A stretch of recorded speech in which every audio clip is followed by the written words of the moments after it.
یہ ہے طلوع اسلام کا مقصد و مسلک. کم از کم 20 سال سے یا اس سے بھی زیادہ عرصے سے یہ طلوع اسلام کی ہر دوسرے تیسرے مہینے یا شاید میں یہ چھپتا ہے، اور یہ پیمفلٹ جو ہے میرا خیال ہے شاید اب تک لاکھوں کی تعداد میں یہ چھپ گیا ہوا ہو. اس کے اندر آپ غور کیجیے، لکھا یہ ہے کہ نبی اکرم صلی اللہ علیہ وسلم کی سیرت مقدسہ شرف و عظمت انسانیت کی معراج کبریٰ ہے. یہی وہ پاکیزہ سیرت ہے جو تمام نوع انسانی کے لیے اسوہ حسنہ ہے.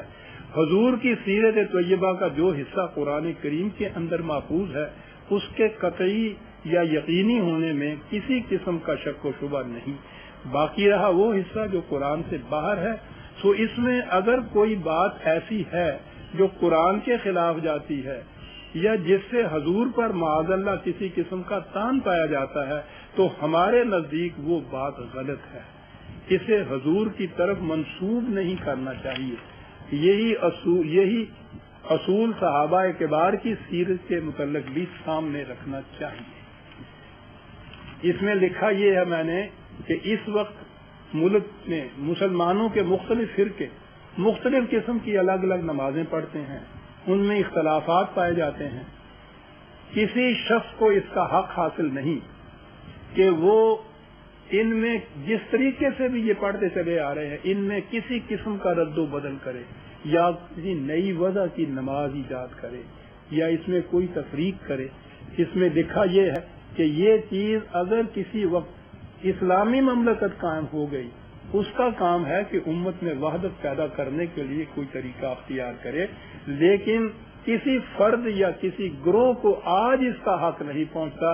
اور لکھا یہ کہ ہم بھی اسی طریقے سے نماز پڑھتے ہیں جس طرح سے باقی مسلمان پڑھتے ہیں، ان میں ہم کوئی فرق نہ خود کرتے ہیں نہ کسی طرح سے اس کی تلقین کرتے ہیں، بلکہ کہتے یہ ہے کہ کوئی اس میں کسی قسم کا اختلاف نہ کرے. یہ اس کے اندر یہ سب کچھ لکھا ہوا ہے. جہاں تک احادیث کا تعلق ہے، ہم ہر اس حدیث کو صحیح سمجھتے ہیں جو قرآن کریم کے مطابق ہو. طلوع اسلام کا تعلق نہ کسی سیاسی پارٹی سے ہے نہ مذہبی فرقہ سے، نہ ہی یہ کوئی نیا فرقہ پیدا کرنا چاہتا ہے. اس لیے اس کے نزدیک دین میں فرقہ سازی شرک ہے. امت کے مختلف فرقے جس طریقے سے نماز روزہ وغیرہ کی ادائیگی کرتے ہیں ہم ان میں کسی قسم کا رد و بدل نہیں کرتے. ہم صرف قرآن کی تعلیم کو عام کرتے ہیں تاکہ کسی طرح پھر سے قرآنی نظام خلافت علی منہاج رسالت کا قیام عمل میں آ جائے. یہ ہے ہمارا مسلک جسے ہم برسوں سے دہراتے چلے آ رہے ہیں. اس کے خلاف جو کچھ ہماری طرف منسوب کیا جاتا ہے وہ مخالفین کا پروپیگنڈا ہے. اب رہا اس پروپیگنڈے کی مشینری. جتنی مشینری ان حضرات کے پاس منظم ہے پروپیگنڈے کی، دنیا کی کسی بڑے سے بڑے مملکت کے پاس بھی نہیں ہے. ہر شہر کے ہر گلی، ہر محلے میں، ہر گاؤں میں، ہر کوچے میں مسجد موجود ہے. مسجد میں لوگ جاتے ہیں نماز کے لیے. وہ ان کے ہاں کا ایک ریڈیو اسٹیشن ہے، وہاں 5 وقت لوگ جمع ہوتے ہیں. ہفتے میں ایک دفعہ ایک اجتماع ہوتا ہے.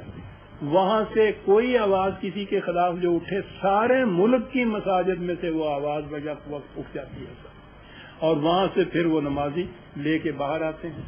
حکم یہ ہے کہ جب امام خطبے میں کچھ کہہ رہا ہو تو نمازی کچھ نہیں کہہ سکتے. جب وہ ختم کرتا ہے اس کے بعد وہ اللہ اکبر کہہ کے نماز کے لیے کھڑا ہو جاتا ہے. نماز کے بعد چلے آتے ہیں اور پھر باہر بات چلتی ہے کہ صاحب دیکھا سنا آپ نے، مولوی صاحب نے آج فرمایا وہ پرویز جو ہے وہ کیا کہہ رہا ہے، وہ کیا کہتا ہے. بھائی تم نے کہیں یہ پڑھا، اس سے ملا، اس سے پوچھا، تمہیں کیسے معلوم ہے؟ کہنے کے ساری دنیا